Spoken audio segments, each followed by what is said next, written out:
বিধবা, আমার আমার আমার কি বিধবা হওয়ার বয়স হয়েছে বলেন? আমার মাত্র 22 বছর। দিনটা ছিল 2024 সালের 18 জুলাই। ঢাকা মেডিকেল কলেজ হাসপাতালের মর্গের সামনে স্বামীর নিথর লাশের পাশে বসে ঠিক এভাবেই বিলাপ করেছিলেন মাত্র 22 বছর বয়সী তরুণী মারিয়া সুলতানা। কখনো অজরে কেঁদেছেন, আবার কখনো ফুঁসে উঠেছেন বুকফাটা রাগে আর ক্ষোভে। আজ দেখতে দেখতে সেই রক্তাক্ত ছাত্র জনতার আন্দোলনের প্রায় 2 বছর কেটে গেছে, কিন্তু মারিয়া সুলতানার মতো হাজারো পরিবারের সেই হাহাকার, সেই বুকফাটা কান্না কি আজ 2 বছরেও একটুখানি কমেছে, নাকি সময়ের সাথে সাথে সেই ক্ষত আরও গভীর, আরও যন্ত্রণাদায়ক হয়ে উঠেছে? মারিয়া সুলতানার অভিভাবক বলতে পৃথিবীতে একজন মানুষই ছিলেন, তার স্বামী নাজমুল। ছোটবেলায় বাবা হারানো ভাইহীন মারিয়া সব সময় আল্লাহর কাছে প্রার্থনা করতেন যেন তার এই শেষ আশ্রয়টুকু কেড়ে নেওয়া না হয়। কিন্তু 2024 সালে সেই জুলাই কেড়ে নিয়েছে নাজমুলকে। সেদিন নাজমুল ও মারিয়ার কোলে যে 2 বছরের ছোট্ট কন্যা সন্তানটি ছিল, আজ 2 বছর পর তার বয়স এখন 4। সে এখন বোঝে না মৃত্যু কি। সে জানে তার ড্যাডি বাইরে গেছে, কাজ শেষে ফিরে আসবে। মারিয়া সুলতানা যখনই বাইরে থেকে ঘরে ফেরেন, 4 বছরের মেয়েটি দৌড়ে এসে জিজ্ঞেস করে, মা, তুমি আমার ড্যাডিকে আনো নাই কেন? আমার ড্যাডি কই? মারিয়া তখন আলমারি থেকে একটা নতুন জামা বের করে মেয়ের হাতে দিয়েই কথা ঘুরিয়ে দেন। পরম আশ্রয়ের খোঁজে অবু শিশুটি কখনো তার ফুফাতো ভাই, আবার কখনো খালার স্বামীকে বাবা বা ড্যাডি বলে ডাকে। যখন এই শিশুটি বড় হবে, তখন এই সত্যটা মারিয়া কিভাবে তাকে জানাবেন? এই নির্মম প্রশ্নই প্রতিদিন কুরে কুরে খাচ্ছেন এক তরুণী মাকে। বলে তুমি আমার ড্যাডিকে আনো নাই কেন? আমার ড্যাডি কই? পরে আমি আলমারি থেকে একটা নতুন জামা এনে ওরে বলি কি, এই যে দেখো আমি তোমার জন্য জামা আনছি। মানে আমি কথা শুধু ঘুরাই। আমার বোনের হাজবেন্ডে ও বাবা ডাকে, ওদের ছোট ছোট বাচ্চা, ওদের বাবার ওরা বাবা ডাকে, তো তো আর বোঝে না যে ওর আঙ্কেল হয়। ঢাকায় মারিয়ার স্বামী নাজমুলের গল্পটি যেমন এক চরম ট্র্যাজেডি, তেমনি আরেকটি বুক ফাটার গল্প ফেনীর মহিপালের শহীদ শ্রাবণের।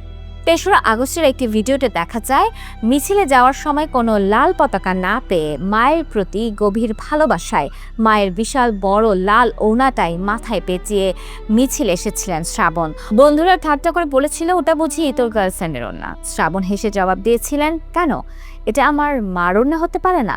সন্ধ্যায় বলতেছে আম্মু, সবাই বলতেছে যে মানে গার্লফ্রেন্ডের ওড়না ওইটা। এবার ও বলছে কেন মার ওড়না হইতে পারে না, আম্মুর ওড়না হইতে পারে না? ওড়নাটা বিশাল বড়, পেঁচায় ফেলছে পুরাটা। পরদিন 4 আগস্ট ফেনীর মহিপালে সেই ওড়নার কাটা অংশ মাথায় বেঁধে মিছিলে অংশ নেন শ্রাবণ। আর সেখানেই স্বৈরাচারের পেটুয়া বাহিনীর ছোড়া 6টি গুলের ঝাঁঝরা করে দেয় এই ক্রিকেট প্রেমী তরুণের বুক। মায়ের সে ওড়না যা শ্রাবণের মাথায় ছিল, তা দিয়ে হাসপাতালে ছেলের শরীর থেকে ঝরে পড়া রক্ত মুছেছিলেন মা।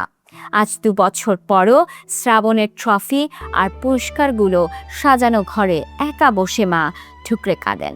তড়িঘড়ি করে আওয়ামী লীগের নেতাকর্মীদের চাপে ছেলের লাশটা পর্যন্ত একটু ভালো করে বুকে জড়িয়ে আদর করতে পারেননি তিনি।